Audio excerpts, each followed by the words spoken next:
പുതിയ ഒരു വീഡിയോയിലേക്ക് എല്ലാവർക്കും സ്വാഗതം. ആലക്കോട് കഥകൾ ഇന്ന് പോയായിരുന്നു.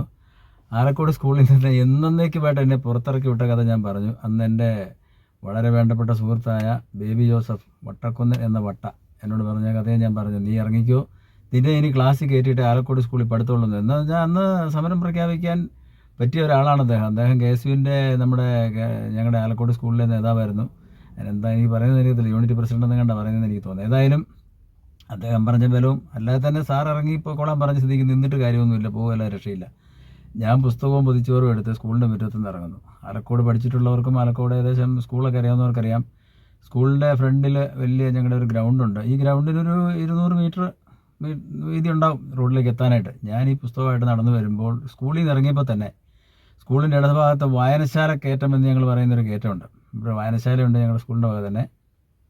ആ കയറ്റത്തിൻ്റെ ഏറ്റവും മുകളിൽ അപ്പോൾ ഫോറസ്റ്റ് കിങ് എന്ന് പറഞ്ഞൊരു ലോറി പ്രത്യക്ഷപ്പെടുകയാണ്, ഒരു പച്ച ഫർഗോ ലോറി. അത് ഞങ്ങളുടെ തടിയും കൊണ്ട് വന്നൊരു 3 ദിവസം മുമ്പ് പോലീസ് സ്റ്റേഷനിൽ പിടിച്ചിട്ട് 3 ദിവസമായിട്ട് പോലീസ് സ്റ്റേഷനിൽ കിടക്കുകയായിരുന്നു, അരങ്ങത്ത് പോലീസ് സ്റ്റേഷനിൽ കിടക്കുകയായിരുന്നു. ഇത് ഇടയ്ക്കിടയ്ക്കുള്ളതാണ്. അപ്പോൾ ഏതായാലും ഞാൻ സ്കൂളിലേക്ക് വരുമ്പോൾ ആ ലോറി അവിടെ കിടപ്പുണ്ട്, അത് റിലീസാക്കാൻ ചാച്ചൻ പോകുന്നുണ്ടെന്ന് എനിക്കറിയാമായിരുന്നു. ഏതായാലും ലോറി വരുന്നത് കണ്ടു. ഞാൻ റോഡിലേക്ക് നടന്നെടുക്കുന്നു. ഞാൻ റോഡിലെത്തുന്നു. ലോറി ഈ ഇറങ്ങി വന്ന് സെൻറ്റ് ആൻ്റണീസ് ബേക്കറിയുടെ അവിടെ ഒരു പൈപ്പുണ്ട്, അവിടെ കൊണ്ട് നിർത്തുക ഒരുമിച്ചായിരുന്നു.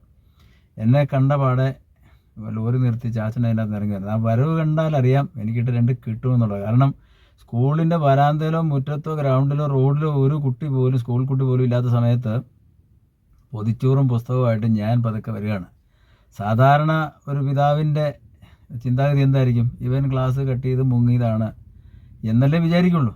അപ്പോൾ വന്നപാടെ എന്താണെന്ന് ചോദിച്ചു. ഞാൻ പറഞ്ഞു, എന്നെ ഇന്ന സാറിൻ്റെ പേര് ഞാൻ പറയല, ഇറക്കി വിട്ടു എന്ന് പറഞ്ഞു. എന്തിനാന്ന് ചോദിച്ചു. ഞാൻ പറഞ്ഞു, ഇന്നലെ പഞ്ചായത്തിൽ പോയതിനാണെന്ന് പറഞ്ഞു. ഡ്രൈവറോട് പറഞ്ഞു, നിന്നോട് ഞാനിപ്പോൾ വരാമെന്ന് പറഞ്ഞു. അത്യാവശ്യം കാര്യങ്ങൾ കൈകാര്യം ചെയ്യാൻ പ്രാപ്തിയുള്ള ആളായിരുന്നു എൻ്റെ ചാച്ചൻ. അപ്പോൾ എന്നോട് പറഞ്ഞു, പിന്നെ ആ ഡ്രൈവർ, അതിൻ്റെ ശരിക്കുള്ള ഓണർ, ഞാൻ ഓർമ്മ ശരിയാണെങ്കിൽ ജോയിച്ചേട്ടൻ എന്നായിരുന്നു അദ്ദേഹത്തിൻ്റെ പേര്, അദ്ദേഹമാണ് എന്നെ കണ്ടത്. അപ്പോൾ പുള്ളി ലോറി ഇറങ്ങി വരുന്ന സമയത്ത് തന്നെ ചാച്ചനോട് ചോദിച്ചു, തൻ്റെ മകനല്ലേടോ വരുന്നതെന്ന്. അപ്പോഴേ പുള്ളി കച്ച കെട്ടി നല്ല ശരിക്കും ഇരിക്കുകയായിരുന്നു വണ്ടിക്കകത്ത് എന്നെ ഒന്ന് ശരിയാക്കാനായിട്ട്. ഏതായാലും ഇറക്കി വിട്ടു എന്ന് കേട്ട പാടെ പറഞ്ഞു, വാ സ്കൂളിലേക്ക് പോകാമെന്ന് പറഞ്ഞു. അങ്ങനെ ഇതേ ഗ്രൗണ്ട് ഒരു 200 മീറ്റർ നടന്ന് ഞങ്ങൾ ചെല്ലുമ്പോഴത്തേക്കിന് അവസാനത്തെ 5 മിനിറ്റിലാണല്ലോ ഇദ്ദേഹത്തിൻ്റെ ഈ വട്ടം കറക്കലെല്ലാവരെ. അത് കഴിഞ്ഞ് ആ പീരീഡ് കഴിഞ്ഞുള്ള ബെല്ലടിച്ച് അദ്ദേഹം ക്ലാസ്സിൽ നിന്ന് ഇറങ്ങുന്നു. ഞാനും ചാച്ചനും കൂടെ സ്കൂളിൻ്റെ മുറ്റത്തേക്ക് കയറുന്നു. അദ്ദേഹം മുന്നേ നടക്കുന്നു. ഞാനും ചാച്ചനും മറ്റ് അധ്യാപകരെല്ലാം ഓരോ പീരീഡ് കഴിയുമ്പോൾ എല്ലാവരും സ്റ്റാഫ് റൂമിലേക്ക് വരുള്ളൂ. ആ ബഹളത്തിനിടയ്ക്ക് ഞാനും ചാച്ചനും കൂടെ ചെന്ന പല സാർമാരും, ഞങ്ങളുടെ വീട്ടുപേര് പള്ളിപ്പറമ്പിൽ നിന്നായിരുന്നു, അതിന് ഷോർട്ടായിട്ട് എല്ലാവരും പള്ളി എന്ന് ചാച്ചനെ വിളിക്കായിരുന്നു, എന്നെ കൊച്ചു പള്ളിയിൽ നിന്ന് വിളിക്കുമായിരുന്നു. കാരണം ഈ ചില ബിസിനസ് രംഗത്തൊക്കെ ഉണ്ടല്ലോ ഞാൻ. അതിനിടയ്ക്ക് ഞങ്ങൾക്ക് ആലക്കോട്ടെ ആദ്യത്തെ കശുവണ്ടി സംഭരണ കേന്ദ്രം നടത്തിക്കൊണ്ടിരുന്നത് എൻ്റെ ചാച്ചനായിരുന്നു. അന്നൊക്കെ ചിലപ്പോൾ പുള്ളിക്ക് പറ്റാത്തപ്പോൾ, അദ്ദേഹത്തിന് പറ്റാത്തപ്പോൾ ഞാൻ അവിടെ പോയി ഇരിക്കാറുമൊക്കെ ഉണ്ട്. അപ്പോൾ ഏതായാലും 2 പേരെയും കൂടെ സ്കൂളിൽ കണ്ടപ്പോൾ സാറന്മാരെല്ലാം ചോദിച്ചു, പള്ളി എന്താണോ സ്കൂളിലെന്ന്. ഇവനെ മറ്റേ സാർ ഇറക്കി വിട്ടു എന്ന് കേട്ടു. അതെന്താ, ഇതെല്ലാം 5 മിനിറ്റ് കൊണ്ടാണല്ലോ ഈ സംഭവം, അതെന്താ കാര്യമെന്ന് പുള്ളിയോട് തന്നെ ചോദിക്കാൻ പറഞ്ഞു. അപ്പം സാറിനോട് എൻ്റെ ചാച്ചൻ ചോദിച്ചു, ഇവനെ എന്തിനാ ഇറക്കി വിട്ടെന്ന് ചോദിച്ചു. അവനോട് ഇന്നലെ ഞാൻ പറഞ്ഞതാണ് പഞ്ചായത്തിൽ പോകരുതെന്ന്. അത് ഞാൻ പറഞ്ഞിട്ടുണ്ട്. അത് പഞ്ചായത്തിൽ പറഞ്ഞു വിട്ടോണം, സ്കൂളിൽ വരുന്നവനെ സ്കൂളിൽ വിട്ടോണം എന്നായി പുള്ളി. അങ്ങനെ ഇരിക്കുമ്പം നിന്നോട് പോകരുതെന്ന് ഞാൻ പറഞ്ഞല്ലായിരുന്നോടാ സാറ് ചോദിച്ചു. ഞാൻ പറഞ്ഞു, ഞാൻ സാറിനോട് പൊക്കോട്ടെ എന്ന് ചോദിച്ചു. സാറ് തലയാട്ടി. പൊക്കോളാനാ പറഞ്ഞെന്ന് വിചാരിച്ചിട്ടാണ് ഞാൻ പോയതെന്ന് ഞാനൊരു തട്ട്.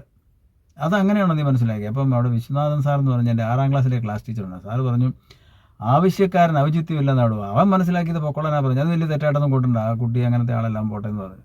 അത് കഴിഞ്ഞ് സെബാസ്റ്റ്യൻ സാർ വരുന്നു, വരുന്നവരെല്ലാം കാര്യം തിരക്കുന്നു. ആകെ 5 മിനിറ്റുള്ള, അത് കഴിഞ്ഞ് അടുത്ത പീരീഡ് ആരംഭിക്കുള്ളൂ. ആ സമയത്താണ് ഗോപി സാർ വരുന്നത്, എൻ്റെ ക്ലാസ് ടീച്ചർ. ഗോപി സാർ വേറെ ഏതോ ദൂരെ, ഞങ്ങളുടെ സ്കൂൾ വളരെ നീളമുള്ളതായിരുന്നു, വായനശാലയുടെ അവിടെ നിന്നൊക്കെ സ്റ്റാഫ് റൂമിൽ എത്തണമെങ്കിൽ 5 മിനിറ്റ് നടക്കണം. ഗോപി സാർ വന്നപ്പോൾ ഞാനും ചാച്ചനും സ്റ്റാഫ് റൂമിൽ.